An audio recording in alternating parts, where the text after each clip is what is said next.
Welcome to the deep dive. We've got quite a challenging set of sources today. Our job really is to cut through the noise and get to the core insights. We're diving into a story that, well, it uncovered some significant systemic issues within the entertainment world, focusing on the last moments of performer Yu Menglong. That's right. We're primarily working from a transcript of a pretty intense video expose. It's titled "Shocking Truth Behind Yu Menglong's Final Moments at the Hospital Revealed." And our goal today isn't just to retell a tragedy. We want to really analyze the specific message, this haunting message Yu Menglong left behind, literally in his final breaths. And crucially, how those few, quite fragile words became a catalyst both legally and morally for actual change in the industry. Exactly. We're looking beyond the loss itself.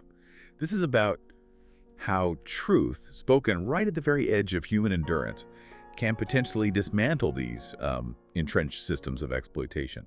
We're going to unpack the details, the industry secrets he exposed. We'll look at the physical evidence and trace it right through to the kind of political impact of what he said. So let's start with how he was found. The source documents that morning, his physical condition. It wasn't sudden.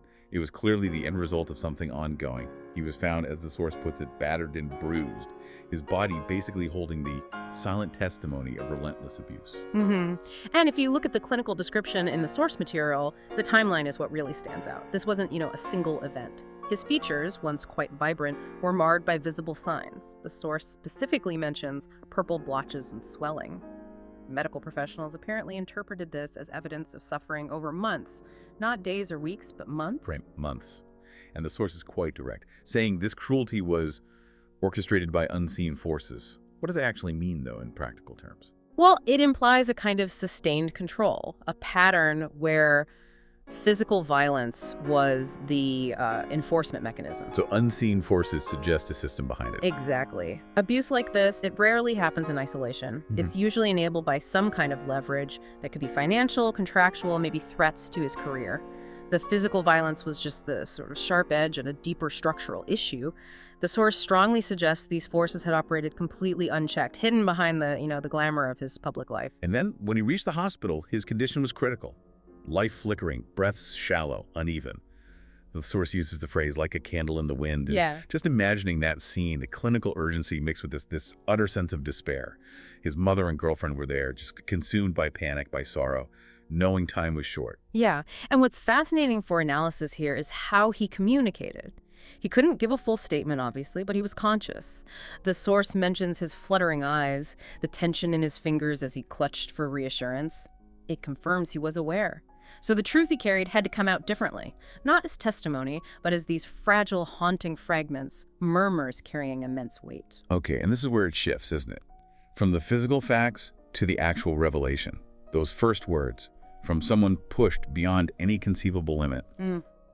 What did he manage to say? He murmured, according to the source. "They made me. They forced me. I couldn't escape." They made me. They forced me. Powerful words, but still a bit vague on their own. How does that connect back to the system of control you mentioned? What does made me, forced me imply about the coercion? It strongly implies non-consensual exploitation, basically built into what looked like a successful career. This wasn't presented as someone making bad choices. It exposed this hidden reality where his entire public image, his celebrated life, was actually manipulated, controlled by powerful figures using severe methods. His words effectively pulled back the curtain on the industry's surface glamour, pointing directly to this intricate web of coercion, betrayal, and fear. That web, that was the environment that let the physical abuse happen. So the words themselves become evidence. They name the mechanism. But you mentioned a pivot. The source notes his focus shifted.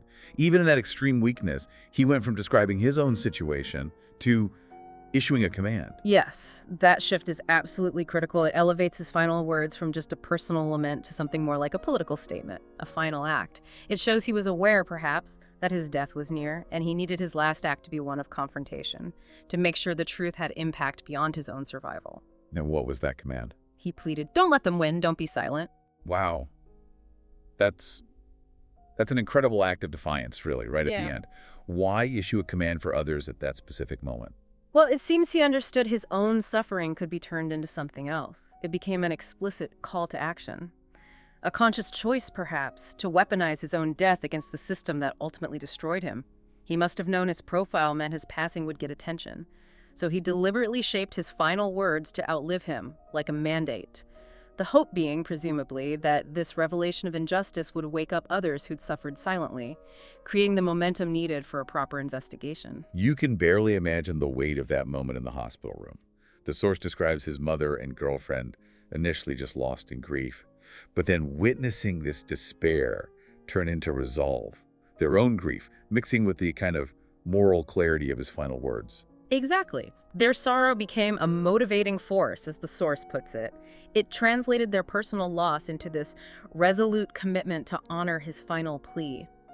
They weren't just grieving anymore, they were, in a sense, receiving instructions, a final request to seek justice. And now they had the specific, devastating evidence to push for it. And the story clearly didn't end there.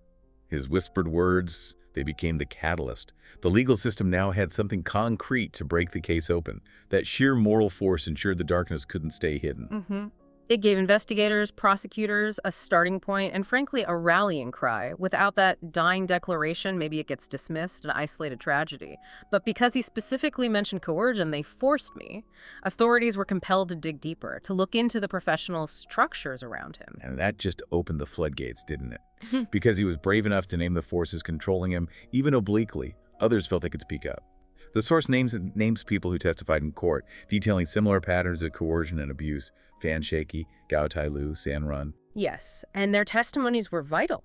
They established it wasn't random. It was, you could say, institutionalized abuse. They could detail the mechanisms, the contracts, the financial threats, the specific people involved in maintaining that web of coercion. This broadened the whole case, moving it from, say, a single assault investigation to looking at a potential criminal conspiracy. So what was the final outcome, justice-wise, based on all this evidence? Well, the source itself describes the justice achieved as imperfect. It specifically notes that a key figure, Lin Hua, received only a life sentence, which suggests maybe some felt it wasn't enough. However, the impact definitely reverberated far beyond the courtroom. That legal scrutiny forced changes. Systematic reviews in talent agencies, new regulations apparently came in about contract clauses, mandatory mental health support for performers, independent hotlines for reporting abuse, things like that.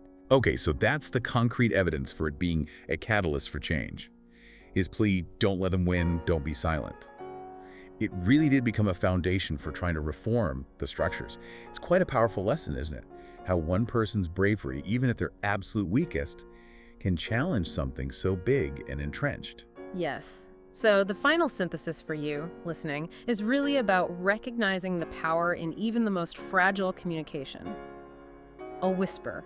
When a life is fading, it can hold profound truth and immense legal weight, especially when spoken right at the limit of human endurance. We shouldn't underestimate the value of a final, focused statement. Right, so you've got the shortcut now to understanding the depth of this tragedy, seeing how the physical suffering, combined with that specific verbal declaration, turned personal devastation into a force for industry-wide change. Exactly.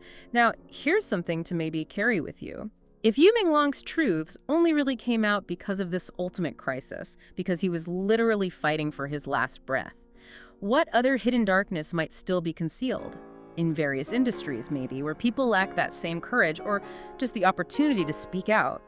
And what responsibility do we have maybe as observers, as consumers, to listen more closely, to try and hear those fainter murmurs of injustice before things escalate to tragedy? That's a really profound thought to end on. Definitely something to mull over. Keep that knowledge close. That's all for this deep dive. We hope this insight helps you look a bit deeper into the structures behind the stories you encounter. Until next time, keep exploring.